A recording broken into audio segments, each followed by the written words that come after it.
Pues mientras estas cosas suceden por acá, por Miami, por el resto de la nación está Trump dándonos trompadas continuamente, claro, simbólica, pero sobre todo al establishment, trompadas simbólicas al establishment. Mi querido Frank Diapó, gracias por acompañarnos. Mi querido Marco Antonio Ramos.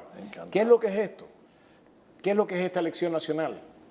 Bueno. Usted, yo no voy a caer en... Usted ha visto algo, porque ya yo creo que hemos dicho tantas veces eso, que yo creo que todo el mundo se ha enterado que nunca en la historia política de Estados Unidos, en la historia reciente, quiero decir, hemos visto algo parecido a lo de Trump.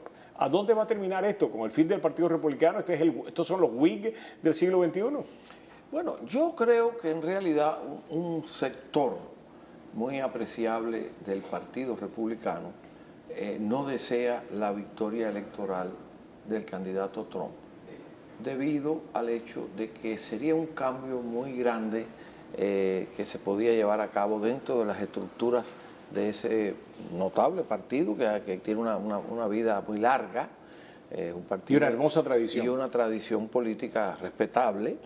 Y me parece que eso es muy difícil entender un proceso cuando se producen acontecimientos tan inusitados, ¿no?, como esto. Claro, cuando analizamos un proceso electoral en Estados Unidos, hay que tener en cuenta la gran diferencia que existe entre el periodo de las primarias y el periodo de las elecciones ya generales del país. Hay otra diferencia entre las elecciones de cada 2 años, de a mitad de término, que hay menos votación, y las elecciones cuando hay contienda presidencial. Por eso a veces nos sorprenden una serie de cosas que suceden. Pero este caso es un caso inusitado de una persona que ha surgido sin haber tenido... ¿Es este el Whig del siglo XXI? ¿Esto puede ser el fin del Partido Republicano tal y como lo conocemos? Yo no diría el fin del Partido Republicano, pero el fin de un largo periodo del Partido Republicano en caso de producirse la victoria del candidato Trump. De no producirse la victoria del candidato Trump, ya las cosas pueden cambiar, es decir, o no cambiar, sino bueno, esto del cambio, que se habla mucho claro. Del cambio, pero cuando yo oigo hablar mucho de cambio, recuerdo aquello del gato pardo, ¿no? Las cosas cambian para seguir iguales, para más o menos. Bueno, aquí lo que se ha producido utilizando, tratando de robándonos un concepto de la Roma republicana, del Imperio Romano, de la época republicana y no del imperio, por supuesto. Trump se ha convertido en una especie de tribuno de la plebe. Es decir, ha agitado un sector de la población que no se siente incorporado plenamente a la sociedad por una serie de transformaciones que están ocurriendo en este país, producto de la globalización y producto de los cambios que normalmente se producen en esta sociedad. Y se ha aprovechado Trump de una retórica política, un discurso político radical que adoptó el liderazgo republicano de hace más de 2 décadas. Y ese es el gran fallo que tuvo el Partido Republicano, es decir, dejarse dominar por gente que no eran del partido. Y me refiero a una serie de periodistas, por calificarlos de un nombre, es decir, gente que tiene acceso a los medios y que a través de sus programas y a través de sus medios han capturado a un discurso político radical. ¿Cómo se llamaba el sacerdote que en la década de los 30 agita precisamente a los republicanos en contra de Roosevelt? De Roosevelt, ¿Cómo se llama? Padre Coughlin. Que tenía, en aquella época la oían todo el mundo. 40 o 50 millones de personas. Exactamente, entonces, que era ahora casi tenemos una tercera parte de la población. Entonces ahora tenemos una serie de personajes de esto. Y el Partido Republicano, la dirigencia, me estoy hablando, la élite del Partido Republicano, lo que hizo fue utilizando una metodología facilista, adoptó esa retórica de estos señores que no tienen nada que perder, que no son ni republicanos, lo que les interesa son los ratings. Y se apropió de ese discurso y lo hizo propio. Entonces, con la gravedad que ahora viene este señor, que muchos dicen que no es ni republicano y hasta hace poco, es más, militaba en el Partido Demócrata hace unos años atrás. Además que quiero poner incidental, yo creo que no es republicano en el sentido tradicional de la palabra, pero es el más de los republicanos en el sentido moderno de la palabra. Bueno, porque él ha tomado el discurso, este discurso de hace 2 o 3 décadas. Que tiene, populista. Exactamente, sí. Y entonces que no es nada conservador, por supuesto. No. Y entonces este señor se ha tomado ese discurso. Y, por supuesto, ha sido muy fácil para él apoderarse del partido porque es el discurso que había adoptado el partido hace unas décadas atrás.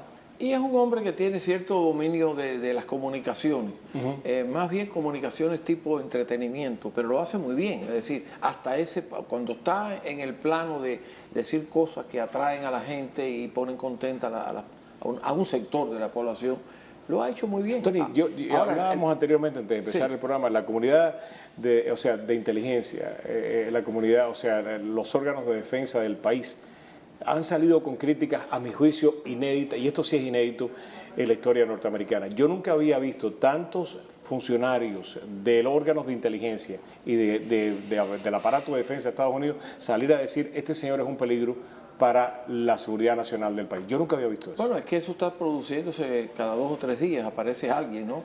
Inclusive estábamos leyendo en la mañana las declaraciones de uno que fue inclusive director en funciones de la CIA y que trabajó con 2 administraciones. No, con una administración fue como lo dicen aquí, deputy director, y después con otra fue acting director, pero siempre ha estado dentro de eso señalando todas esas cosas que tú mencionas. Es que la reflexión que se haga sobre este proceso electoral requiere mucha profundidad y mucha paciencia, porque no estamos ante un caso tradicional. Entonces tenemos vamos a decir, este discurso anti-establishment. Sin embargo, si hablamos del establishment, todos los grandes errores que puede haber dentro de ese ambiente que llamamos establishment, sin nunca precisar exactamente quiénes son los del establishment, pero es el que ha mantenido la dirección de la nación a través de tantos años. Una de las cosas que hemos visto, ¿con qué se cambia? Claro, una de las cosas que hemos visto es cómo Trump ha colapsado en las encuestas por primera vez, está colapsando, y cómo Hillary pues ha resurgido. Algunos dicen que el tiempo casi se le está acabando porque la tendencia en política es tremendamente difícil de vencer y todo parece que hay una tendencia de él bajar, Hillary a subir.